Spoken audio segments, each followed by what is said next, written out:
Dunkin' is putting a whole new spin on pumpkin at Dunkin' with our new Pumpkin Cream Cold Brew. Smooth, bold cold brew topped with velvety pumpkin cream cold foam made with cinnamon and nutmeg spices. And there's more pumpkin for you to love, like the delicious fall classic, our Pumpkin Spice Signature Latte. Rich espresso topped with whipped cream, caramel drizzle, and cinnamon sugar. That's how we pumpkin at Dunkin'. Sip into the fall season with the $3 medium Pumpkin Cream Cold Brew or Pumpkin Spice Signature Latte. America runs on Dunkin'. Participation may vary. Limited time offer. Exclusions apply. Valid on Pumpkin Spice Signature Latte only and all cold foam cold brew.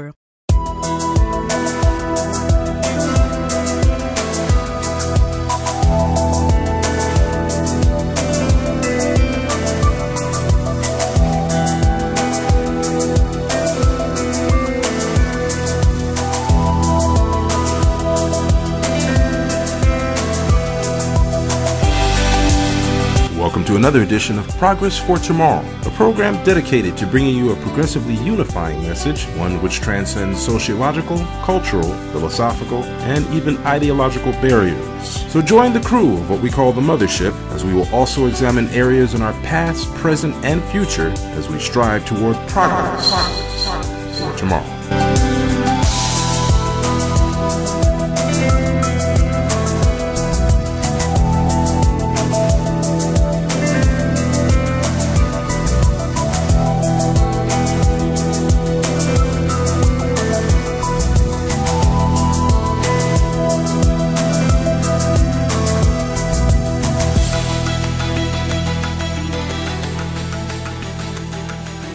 And now we bring you part 3, our concluding edition of this 3-part series, which we've entitled The Church, and What Do We Do About It? Now, before we get started, I want to clear up a very serious wording error that I made at the end of last week's program, which was, I used the word proclivity, and that was the wrong word to use. The word I was really looking for, and that should have been used in that instance, is the church's propensity to believe lies. So there you have it. Nonetheless, here we are with part 3 of this 3-part presentation.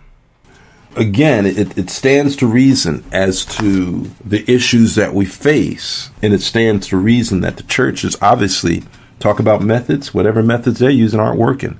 And obviously they're not doing what they're supposed to do because here we are. And I know at this point you had something to say, Mark, so I'm going to turn it over to you because we're coming down the stretch and we'll have to close pretty soon. In the last discussion, when you mentioned hell and what Mr. Pearson believed hell not to be in existence, I agree with that, but I'm going to tell you how I agree. Okay. I came to know as I grew into my adulthood, maybe by the age of about 22, still trying to find myself as a man and what my purpose was. I had to go to my early teachings in spirituality, in prayer, as I was taught by my grandparents, by my grandmother mainly. And so in doing so, I found out the reality of communicating with the higher power. Mm-hmm. To open up your spirit by turning off the television, turn off the radio, and just let quietness sink in. And what I found out and I realized as I was being spoken to spiritually, as God spoke to me, and it was God, no question about that. It was an elation because he not only spoke to me, but he showed me in a vision. Hell is not a tangible place. Mm-hmm. Hell is a place of spirituality. Mm-hmm. Here it is right here, just like heaven would be. But we live from our soul to our spirit. We do exist in that form. The only reason we have these bodies is so we can see each other. Make no mistake about that. So hell is a place of spirituality, and what it will come down to is that we, for those of us who have not acknowledged and confessed in our sins, everything that you've ever done sinful. Think about this, Gary. If you had to face everything in one moment that you've done sinful, all of it, you couldn't handle it. It would literally eat your soul up. it will burn your soul. So that's where the term fire comes from. The narrative, in a metaphorical way, in a narrative way. Yeah, yes, absolutely. So that is the existence of hell. If you have to live with inside your soul for the rest of eternity without any more enjoyment, nothing but just pure confusion, pain, hurt, you're going to start to burn. And it is going to be, right now, for the sake of term and words, I would use the word antagonizing. But it's really a lot deeper than that. It is. So, yeah. Yes. Oh, it's a whole lot deeper, beyond our imagination, trust me. It is. Because if you haven't experienced it, it is beyond your imagination. So, and I just had to expound on that. I had to. That's beautiful. Beautiful. Yeah. Thank you. That needed some clarity for those of us who actually think you're just going to walk into a place and, okay, I'm in hell now. You know, like you can ring a hell doorbell. You can't go up and ring a doorbell, you know? And so the opposite side of that will be our paradise existence. And I won't call it that. We know it as heaven. But it's definitely going to be a place, a real place of dwelling spiritually. And you will be able to see that, and you will understand there. You will understand the tree of life. You will truly understand what life is about. Okay, so that said, talking about the churches, talking about the many different fallacies, I'm sorry, on what has gone over and has covered, again, the truth, Gary. Right.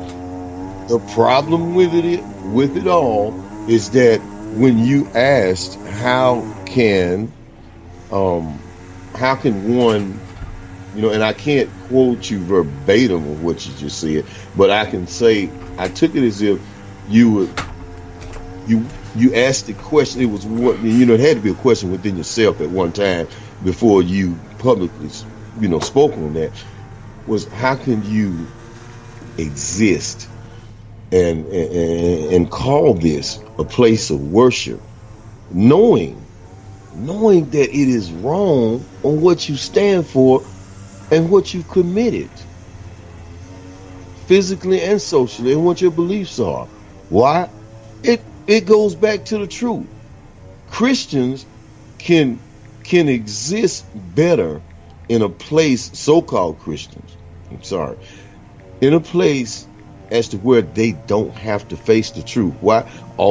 They create their own little fantasies, and they take these notions, and they take these marquees that they create, and they placard them all the way around the walls of the church, along with different artifacts and beautiful stained glass with illustrations of Christ.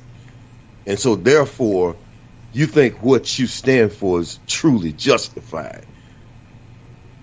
And so just because you can combat that, because it is your right, you have a right to free speech.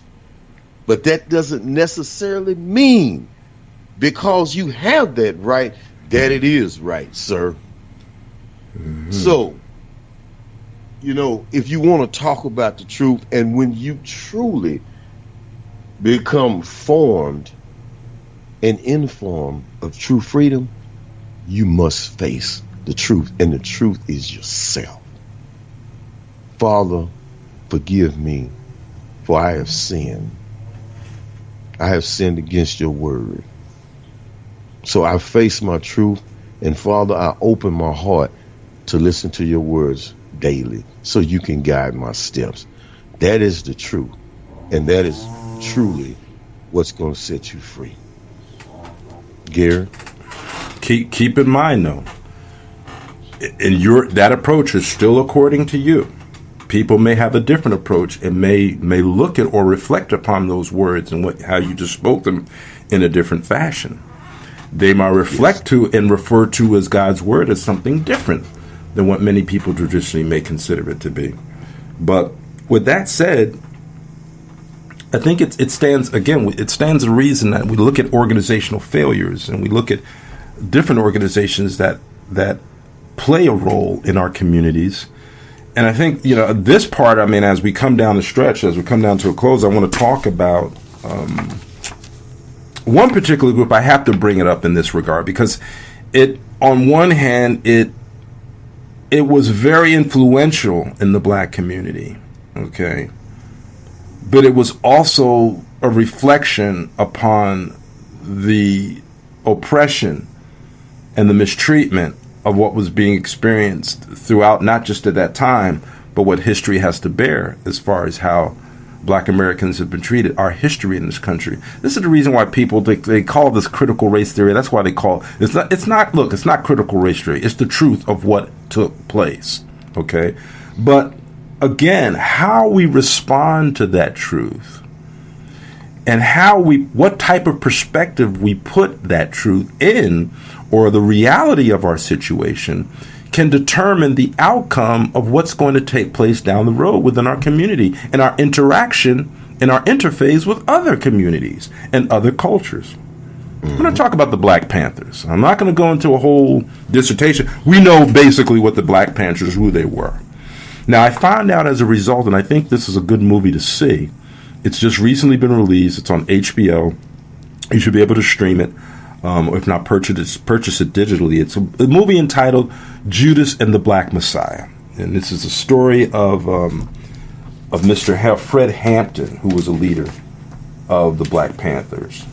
Now, there's an article that I picked up that talks about something that I didn't know took place back in 1969 in terms of a union, or what's the word I'm looking for? An unlikely union between the Black Panthers, all right, and the Young Patriots organization, the YPO, which was a white organization, a white nationalist organization, and also they were involved in white supremacy. So I have often said that when you're talking about militant groups like the Black Panthers, when you're talking about even the Nation of Islam, which is considered to be a hate group by the Southern Poverty Law Center, I find them to be the flip side of the same coin as the Klan, as the white supremacists. They're the flip side, because the Black Panthers and the Nation of Islam preach black supremacy, while, of course, we know what the Klan and what the white supremacists and white nationalists, it's the flip side of the same coin. They preach white nationalism.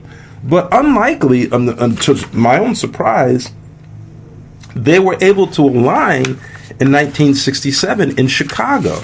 Now, there's an article out there, okay, by Colette Gaiter, that's spelled Gaiter, of the University of Delaware, which came out in 2017, yes. Actually January 8th of 2017.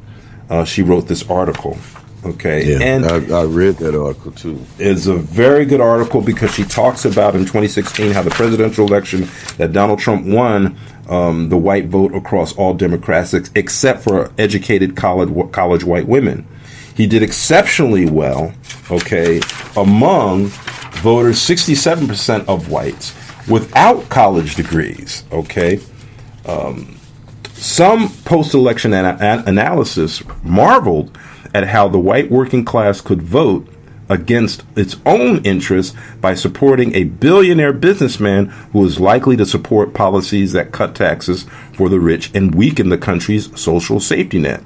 Since the New Deal, the Democratic Party has been as the party of working people, while the Republicans were considered to be the party of the elites. Donald Trump was able to flip that narrative by his event. He did so by stealing a lot of Bernie's ideas, and I'll leave it at that. But we know how he did that. He was a dog and pony show, lying and doing whatever he could do to get elected, even paying people off, and that's another subject too.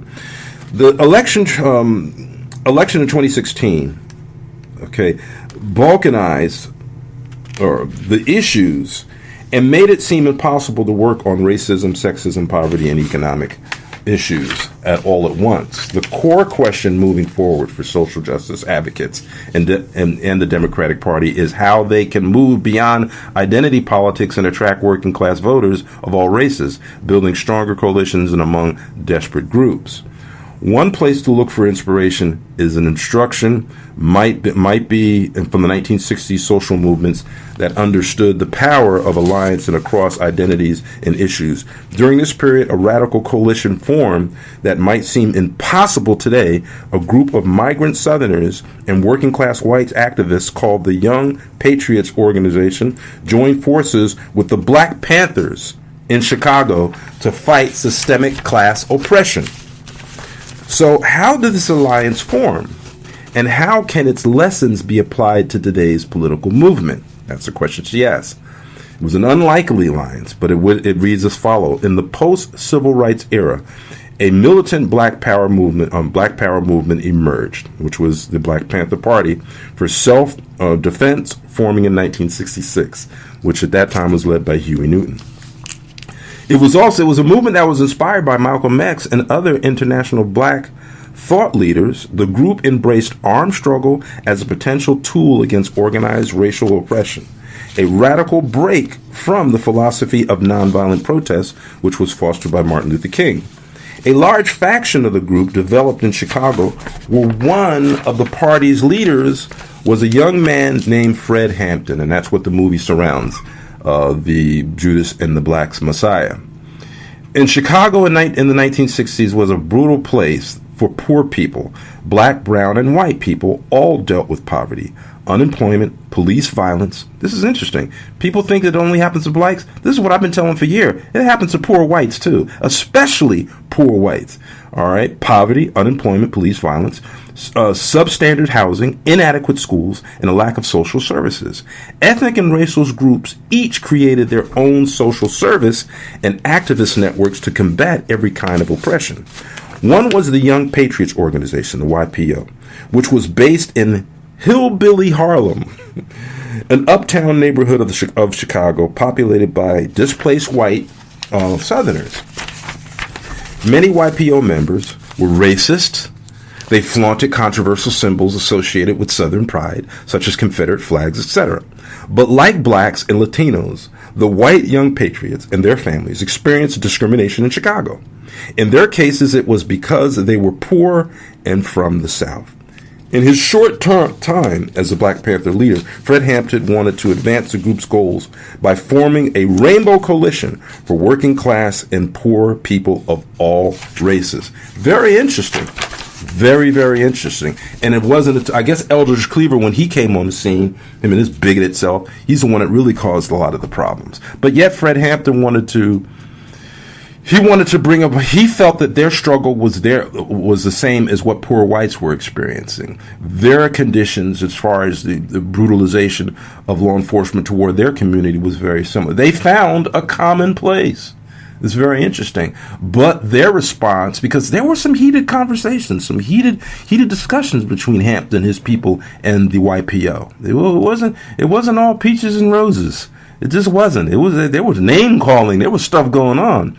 But yet, it's interesting how these two groups merged, because at its core, even though the challenges they faced were similar in and of themselves, in thought and in practice, but yet their response and their issues and their answer and their remedy for it was armed struggle and potential conflict.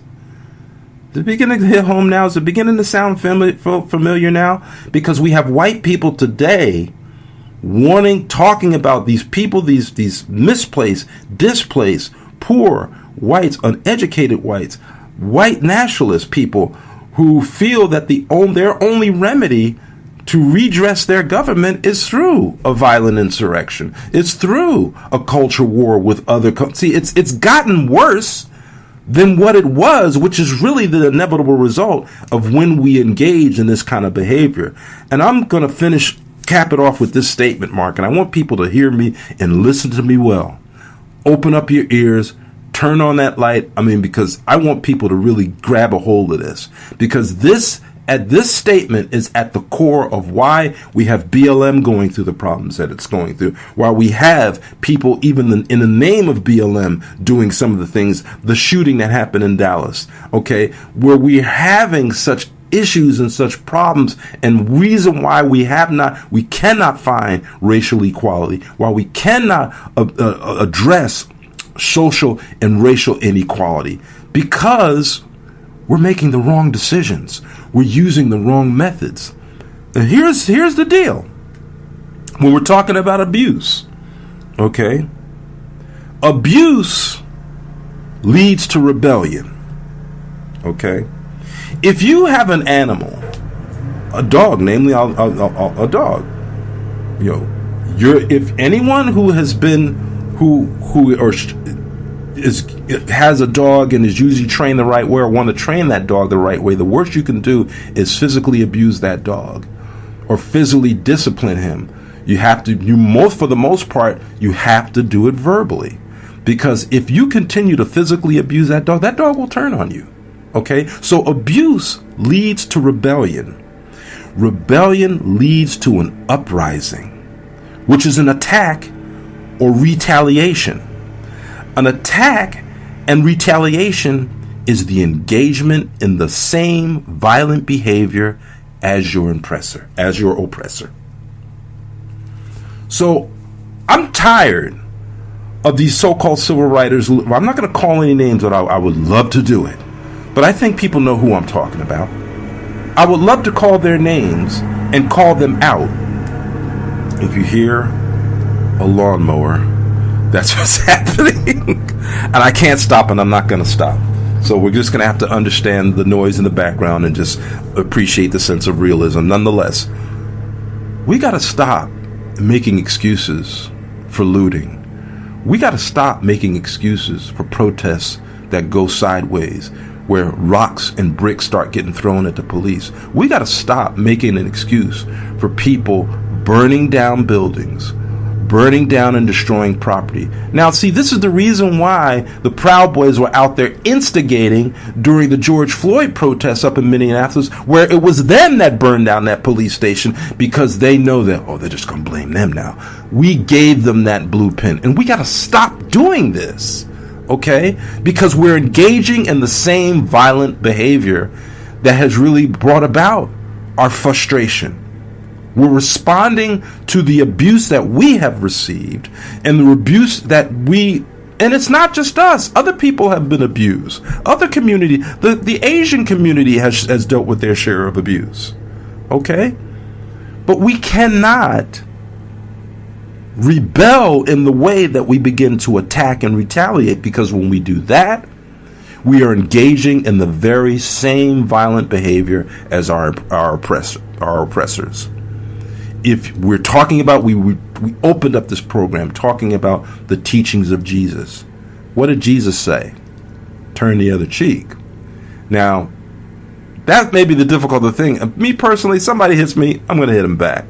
But when we're talking about on a community level of the kind of abuse that gets experienced, what good is it going to do for you to engage in an armed response to a police officer who has a gun, a baton, tear gas, and a taser?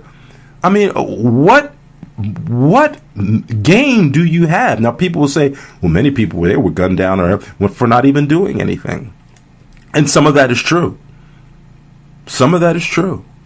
But then at the core of many of these incidences as well, it usually started with non-compliance. Police gives you an order. Comply with the order. You may not like it, but comply.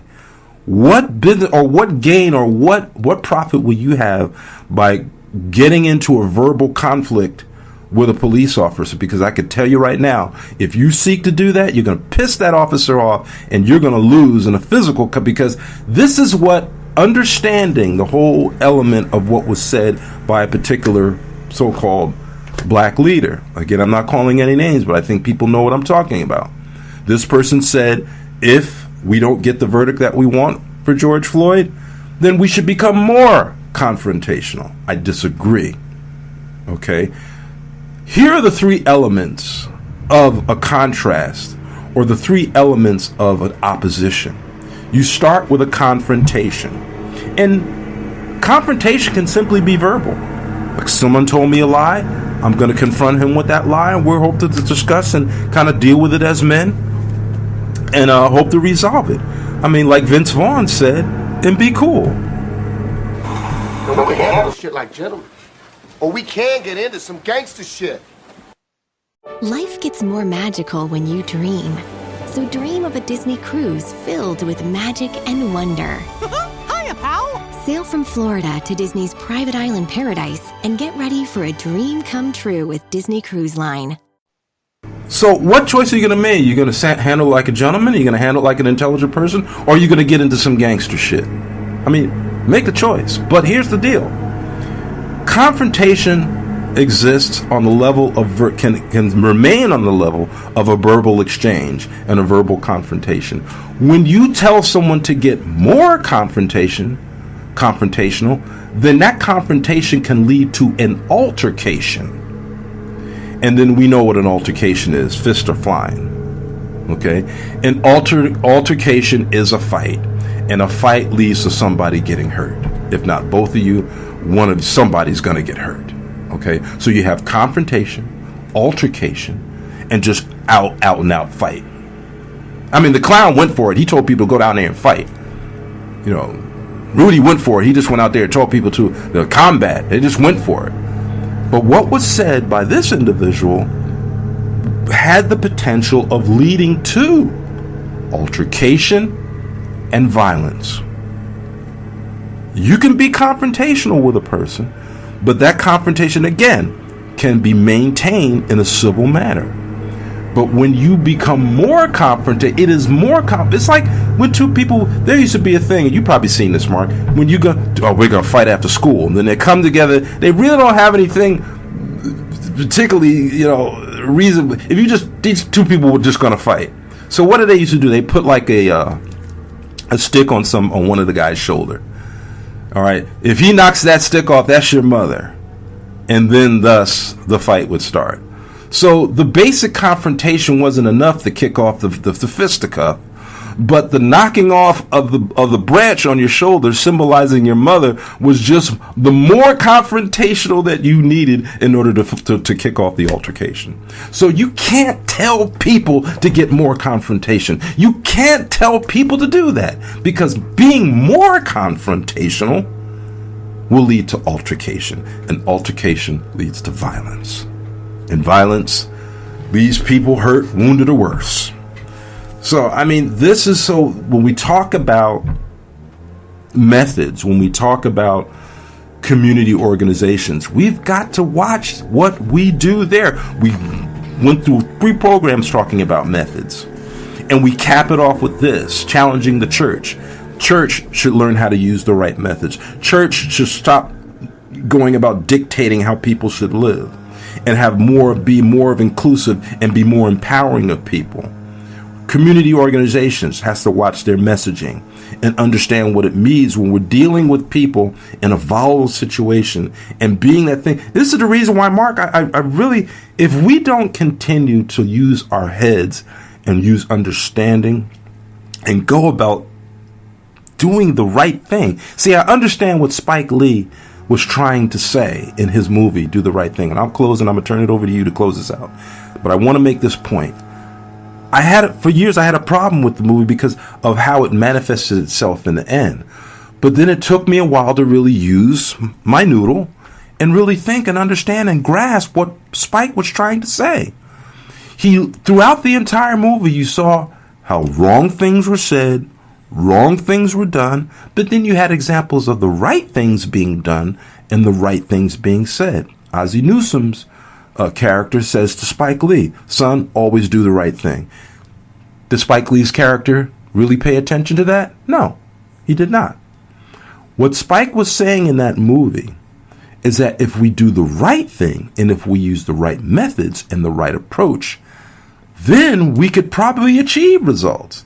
But if we say the wrong thing, do the wrong thing, we will lead to what happened there in the end. Bugging out and Radio Raheem going and cussing and yelling at Sal to tell him to take down pictures and put up pictures of black heroes. All right. And then it escalated from there. They were more confrontational. He at first confronted him about, hey, we spend much money here. How come we don't have? And then he said, well, no, this is an Italian restaurant. We have Italian-American pictures up. Now, the flip side of that, Spike Lee's sister's character, Jade, she went in and Sal had a nice, civil, wonderful conversation with her. I can guarantee you what Spike was trying to say, if Jade had actually said to Sal, do you think it would be too much to ask if you put, some of our civil rights heroes on there and up there, we're basically your clientele here. Jade would have presented in a way where I can guarantee you that character, Sal, would have said, you know what? And I think they might have even talked about that, where he would consider it.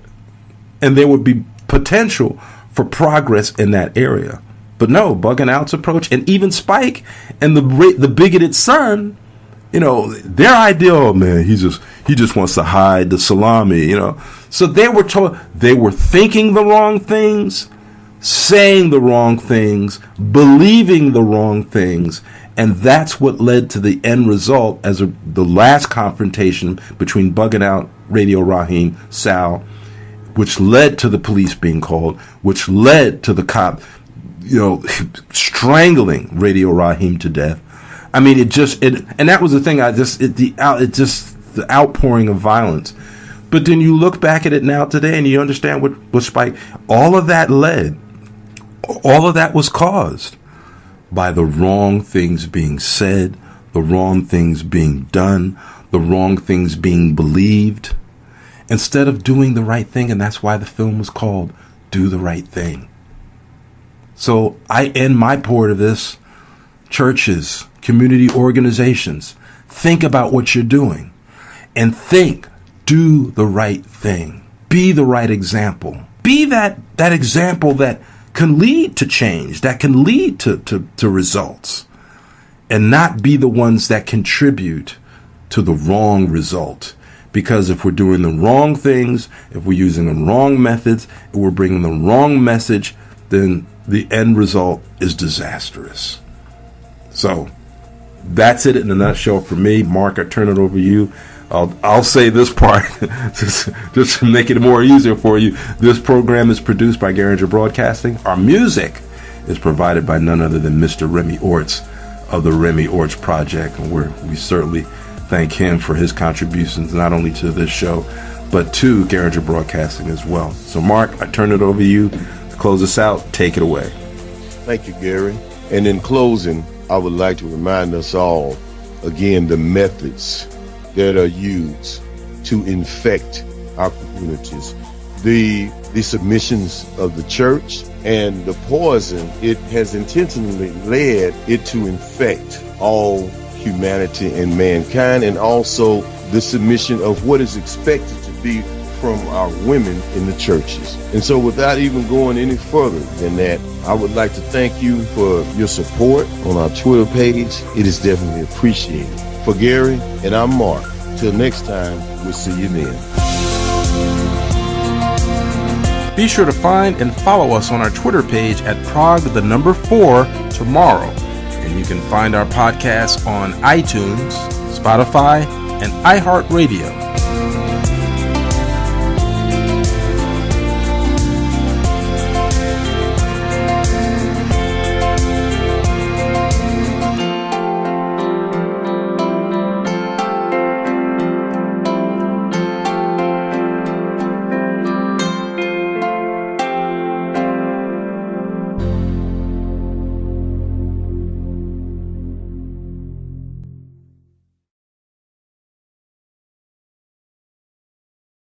When you get Xfinity Internet, Flex is included free. And finding what to watch on TV is now as easy as popcorn. Show me my favorites. Yes! Live soccer. This is how easy it is to find my favorite content, all in one place. And for Xfinity Internet customers, it all starts at free with Xfinity Flex. This is a way better way to watch. Learn how to get a great offer on Xfinity Internet. Plus, add a free Flex 4K streaming box. Go to Xfinity.com, call 1-800-XFINITY, or visit a store today. Restrictions apply.